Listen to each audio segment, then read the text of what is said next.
Hi guys, and welcome back to day 17 of Inktober. So today is a piece that's actually kind of a combination of two of my favorite types of arts to do, and that's tiny pieces and triptychs. So I was really excited to start working on this one.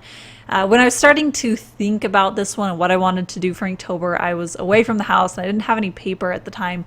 So it gave me a chance to just think about what I wanted to put in it rather than sketching or anything, and that may seem counterintuitive, but it was actually really helpful to just think about what icons I wanted to put in there. And I had this basic idea of what I wanted to put into action here and a mood and kind of an idea that I wanted to be a little bit symbolic with. So I was able to think about different icons that I could use to show that and how I wanted to arrange it so that it would have the impact that I wanted. So it was just really helpful to be able to just think about it and give myself a chance to run through what I wanted to do for this piece. And the big benefit with doing pieces that are so tiny is that I was able to use some scraps that I had left over of my favorite watercolor paper, and that is Arch's cold press, and it's absolutely glorious. I love this paper. It's my absolute favorite that I've ever used ever. But I'll have a link below where you can check out that paper that I'm using, as well as any of the other tools that I'm using if you're curious, but that'll be down in the description. But this Arch's paper is really, really beautiful the way that it absorbs watercolor and ink washes. It's just a whole nother thing altogether. It is a very different experience than using some of the cheaper stuff like the Canson that I used yesterday. It's just really, I can't explain enough how absolutely amazing this paper is. But because I don't want to use all of it up, because I have this little pile of storage from when I was in college and I had to buy a bunch for watercolor, I still have some of those sheets. So I'm trying to like ration it out before I have to buy more. And since these are so small, I was able to use, like I said, a little bit of scraps. And I also had a piece that I had started and then I totally botched the inking like right away. I messed up one of the eyes, so it was totally, I couldn't use that paper anymore. I restarted. But because I was doing it so small, I just folded it down and tore down the paper so that I had these little squares. And that's why I have two squares and one that's actually more rectangular. Well, they're not squares, but one is narrower than the other. And I decided that I was okay with that because I wanted to be able to have one that was offset as the center triptych element. So it would be the middle one. And yeah, it was really nice for me to be able to get use out of that paper, because it always kind of burned me up that I had this ruined but beautiful piece of paper sitting up there waiting for me to find a way to use it, and I did, which is exciting. But when I started this out, I started on the light box, and this time, I don't know what it was, but this time it was really hard. I think that since I've been trying different camera angles, this one I ended up having the light box that had to be scooted much farther away from me, and I was trying really hard to keep my head out of the camera. And I think that I actually mostly succeeded this time, but it was really awkward to try to draw that in there. And then when I pulled them off and I was done transferring them over, I was like, ugh, that's not quite what I had in mind. But I knew that I wanted to just get the basic shapes down so that when I took it off, I'd be able to really put in the details that I wanted, finish off some of the lines that I couldn't quite get in there, and get it as neat as I wanted it to. So I knew that in the end I would be able to really get in there and get a lot more precise with that.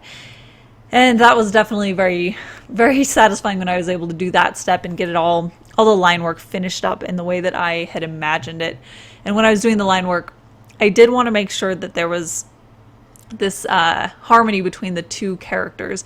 So I have her hair and she has this very sweeping shape, and I wanted that to be mirrored in his form as well. So I gave him these really loopy scarves and then kind of a cloak that had those similar vertical shapes.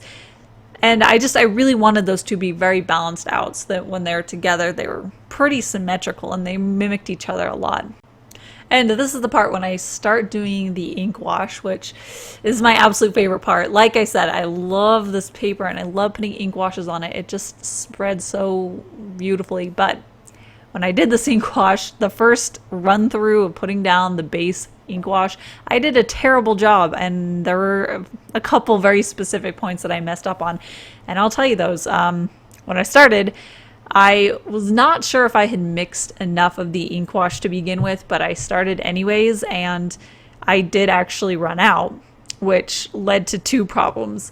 The first one is that I actually, for some reason, I finished the middle one. I did the outer area, but I didn't finish the inner area of the noose before I moved on to the next one. So when I ran out, I had to remix it, and then that central part of the noose was a totally different value than the outside of that card. And when I remixed it, and I tried to get it as close to the value as possible, and I think it was pretty close, but this part, it's just like, why did I do that? I had started putting down ink before I ran out on that third character, right along the right edge of it, and then I mixed it up, and then I went into the left of it, so that area was left to just dry. So when you're working with ink washes or watercolor, you need to make sure that you're putting the wet on top of the wet. So if it's drying out, you need to go to the area that is most likely to dry out the soonest, and that's where you continue spreading it out from.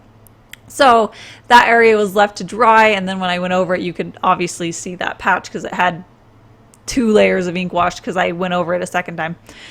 So I knew after I finished that first run of putting down the ink wash that I was going to have to do another layer anyway, which I wasn't terribly worried about because I knew that I wanted it to be darker for the background anyways, and I'm okay with building up the ink washes.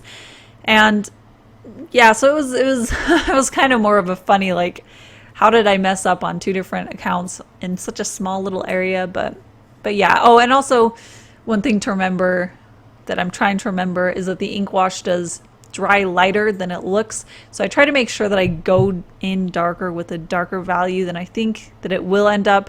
And it usually ends up a little bit lighter than I was thinking, which is great because I can always build it up and I can always make it darker.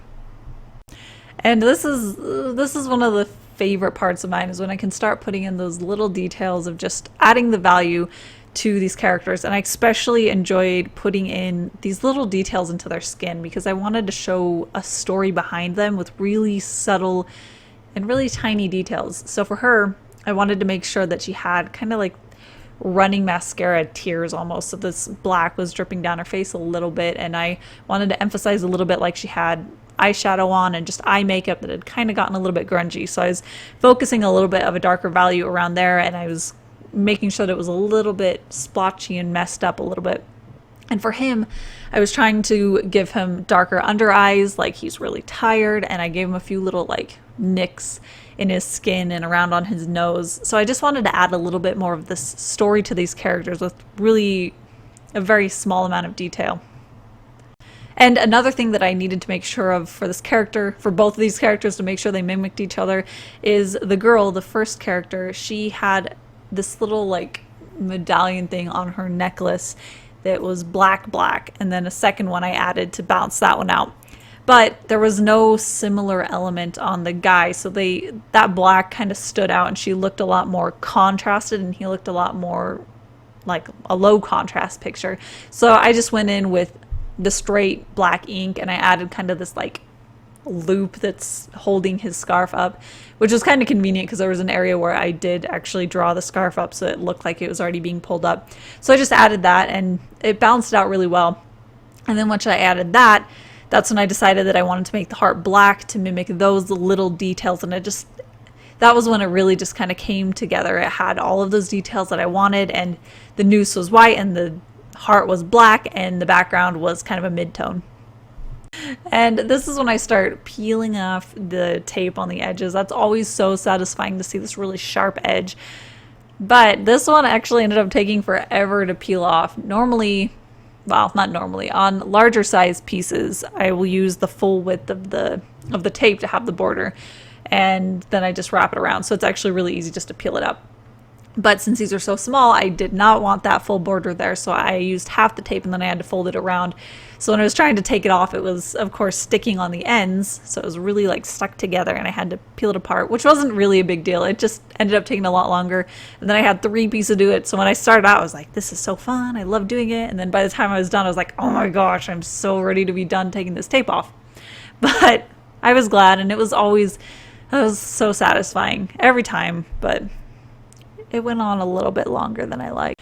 But I do actually have a quick little question for you, which you can answer in the poll, which is a little eye probably right above my head right now. But I just want to know which direction you guys prefer. So I kind of like the idea that depending on the direction that these characters are facing, it kind of changes the story a little bit. And I wasn't quite sure compositionally which one I preferred. So I'd like to hear what you guys think, because I have the option of them facing each other and facing this heart noose, or I have the option where they're facing away from each other and that central triptych area is in between them and separating them.